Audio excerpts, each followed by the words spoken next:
What do you look for when you're evaluating these guys and figuring things out? The message to those guys is the team that gets the guy that gets the team in the end zone the most will have the greatest chance to be the guy, and that's what we're going to judge it on. I've been a part of teams that have ugly series that the production outweighs the how pretty it is. I remember going back when I was in college, we had in our quarterback room we had a kid named Matt Jones, Tavares Jackson, Ryan Sorhan, and myself and Rhett Lashley. So obviously the top three guys all played in the NFL, and Rhett and I were slappies. But Matt Jones was a really, really good player in college football, but really didn't. He a bad practice player until we put the ball down in scrimmage. And also we're in a scrimmage, he's running with the threes because Tavares Jackson played like 12, 13 years in the NFL, big, powerful thrower. And Matt's in there, and it's like 4 series in a row we score. And at that point, it's like, all right, this guy's he's a bad practice player, but he gets the team in the end zone. As a lesson to myself, at that point, even as a player, like the guy that gets the team in the end zone the most in scrimmages and in practice and operates the best is going to be the guy who's a quarterback. How do you go about, I mean, as far as splitting the reps and everything, and can you talk about the three, I mean, what each of the three, I mean, Lenoris, Robbie, and Davis Bevel have offered to you guys? And Luke Doty and Dante Reno are also in that. So there's 5 guys getting reps right now. And the message was the same to all of them. When the guys that were coming from the portal or guys that were here now, there's not a name starter. Lenore Sellers did take the first reps yesterday because he had been here. He had earned that. He was the backup last year.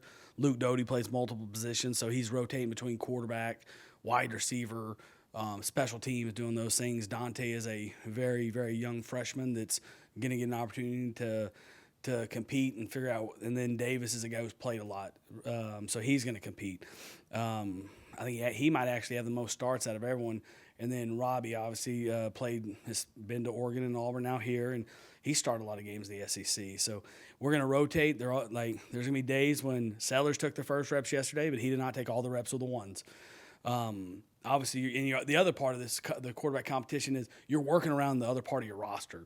So the healthier you are, the more reps you get, because what happens is offensive line starts getting banged up, so reps start getting cut. Right now we're healthy, and majority of our guys are out there, so we're going to rotate. We're going to rotate daily.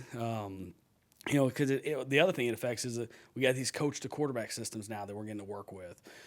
So we're going to continue to rotate. We can't put all 5 guys in that system right now, so we'll rotate. Most time there'll be 2 guys that are alternating with the ones. Like in the way we do it, the ones will go, the twos will go, the ones will go, and then the twos will come back. So there's sometimes it's like, hey, Lenoris, you're going to take the first rep with the ones, and that second stack, then Davis, Robbie, Dante, Luke, you've got it. So we're going to continue to rotate them. The evaluation process it's every day is an interview, but it's these accumulations of these practices, and then we start to scrimmage. Those things matter as well. Probably a little early to ask this, but when you're scrimmaging and trying to figure out like the running aspect of playing the position, have you guys planned what that might look like as far as allowing the quarterbacks to be live? Yeah, last year we made those guys live, and we made outside of Spence because we knew what we had with him. He had such a resume of work. But Lenoris and Robbie and Luke Doty as well, they're athletic guys. So you don't really get to see everything until you make those guys live. So those discussions will happen. They've already happened between Coach Beaver and myself, and we brought on Mike Shula as an offensive analyst as well, replacing.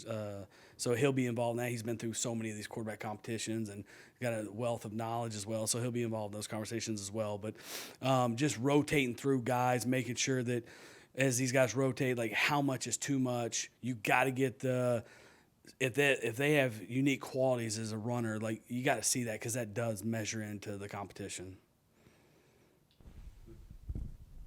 Would you like to leave spring with a definite number one going in the fall? I would love to start spring with a number one, but right now we're going to let this play out. There's no timetable on setting a depth chart. The most important thing right now is all these guys are getting reps and getting good work, and the more work they get, the better feel we'll have for them. I got to follow up on the Mike Shula mention there. How did that come together? What was sort of the background on that? Well, we lost the guy. The guy took a job with the Miami Dolphins, Sean Ryan, who helped us last year. And in this business, you're always looking to continue to bring in knowledge and bring in guys that can help you. And Mike is a guy that worked against a long time, and Coach Beamer had known him as well, and just got a ton of respect for him as an offensive mind and a quarterback guy. And so we had a chance to hire someone, and that's why we brought. That's kind of where it was a good fit from a resume standpoint, a character standpoint, a person standpoint. He makes us better.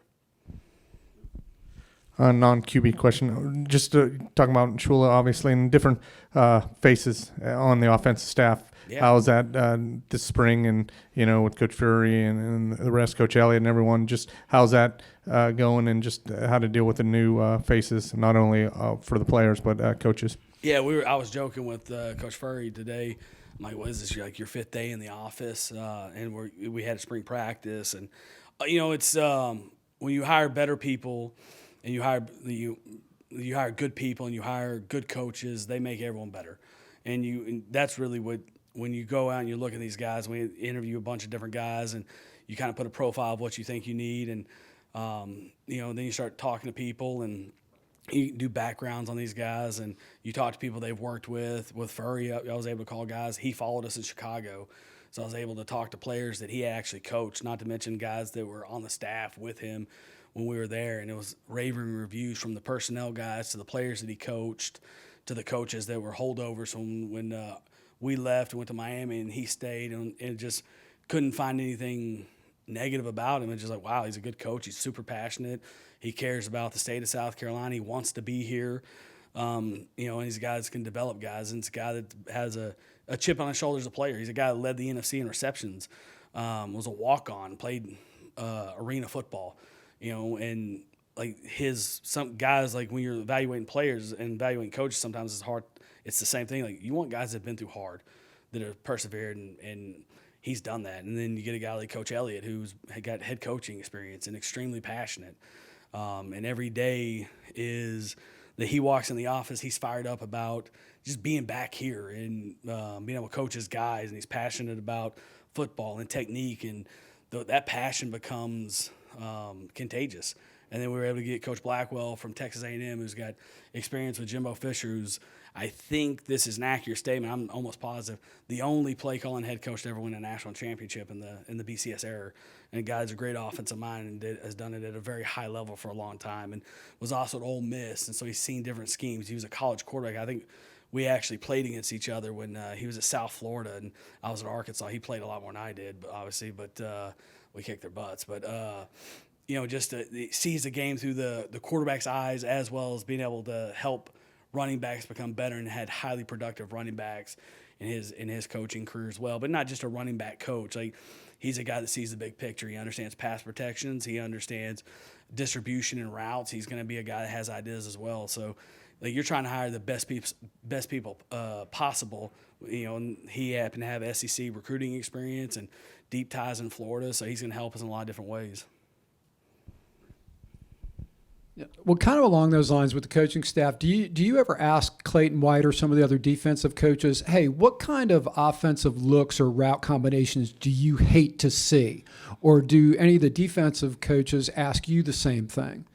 Yeah, absolutely. We have friends all over, that we all talk to about football, and we all confide in. And I got to the point where probably, 10, 12 years ago, around in my 30s, I'm like, you need to start learning defensive football as much as you know offensive football, and talking to defensive guys about, hey, what creates problems for you, or talk to me about play calling versus a tempo offense versus a huddle offense. Like, what are the ins and outs? So you're trying to find every advantage you can, and talking to defensive coaches helps. I was just talking to T-Rob downstairs about fitting zone runs versus gap schemes, and some of my best friends in coaching are defensive guys. When I was in Chicago, I used to wear Vic Fangio out about, hey, what creates issues versus this, or why'd you do this, or why are people playing four eyes? And just everyone you come across, you're trying to find an advantage, and the best way to find an advantage is gain knowledge, and not only just offensive football, but like knowing why people do stuff on defense and the structure of defenses. And I had a chance when I was an analyst at Penn State. It was the first time I'd ever coached in college football, and when we left the Jets, and James Franklin and Brent Pry are amazing coaches, and Brent Pry was there, and I picked his brain all the time. Our defense coordinator at Arkansas is one of my better friends at coaching, Barry Odom, and I talked to him multiple times a week about things that, hey, what gives you problems? Like when you're playing this front, why are you playing this front? And then so you definitely, like, the friends you make in this profession are also are great resources to gain knowledge. And this game's constantly evolving, and if you don't know why defense is doing stuff, and you don't know, in the really good coaches, I think sometimes can stay ahead of the evolution of the game, and some of that's understanding the opposite side of the ball. Just two more quick general questions before Joe Lyle takes the mic from me.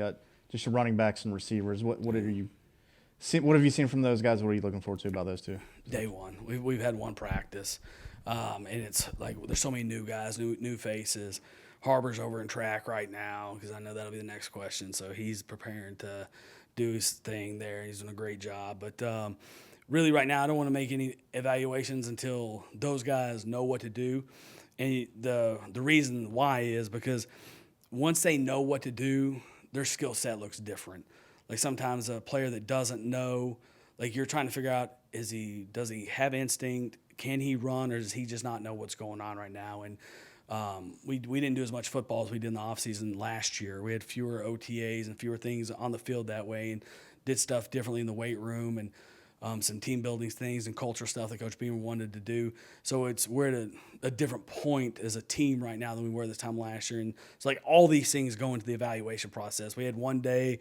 I was pleased with the one day, the effort we got, and we'll continue to evaluate those guys. The three things that I told the office this today, that we'll judge them on is you got to know what to do, you got to know how to do it, and you got to go do it under pressure. We're still in the phase of learning what to do. When did Shula join the staff? And also, obviously, I broke this story, right? Not Coach Beamer. Thanks. Dang. Yeah. I'll let Coach Beamer handle most of this stuff, and I probably stepped on my toes a little bit by even bringing it up. But you guys know me; I'm pretty transparent with everything. He was here for our OTA yesterday, for our spring practice yesterday. And also, just you talking about the running backs, obviously we'll rock it out. How do you guys, and the receivers, just how do you try to balance between reps and the competition, trying to get everyone good looks at everyone, since so many new faces and everything? Yeah, and we two-spot a lot here. It's something that Coach Beamer did with Coach Smart, and it's a Nick Saban thing that it really made it popular. So everyone in his tree is doing that. Alabama, Georgia, it's really the Nick Saban tree. But so you maximize reps. That's the only way. The only way to get better football is to play football. Like the weight room helps you get ready to play football, but you got to go do it to get good at it. So for us, like he's been going through that. For us, like we two-spot.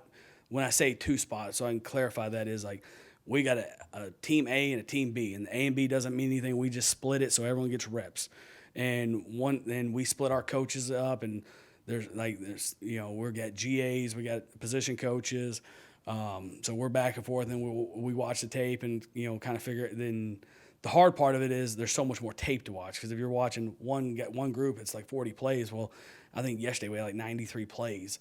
And it's 4 groups rotating. It's a stack of 4, and then another group comes in, a stack of 4, and then another group. And so there's plenty of reps to go around, because the way we do practice, I don't know how you would get all of these guys evaluated if you didn't two-spot. So we do the things necessary to make sure that our guys are putting out enough tape and giving enough opportunity. No one's ever going to walk out of here and say, hey, I didn't get enough reps. And because there's plenty to go around, and we got a deep running back room as far as numbers go. We got a bunch of receivers as far as numbers go. So they're all getting reps. Thank you, Coach. Thank you, guys.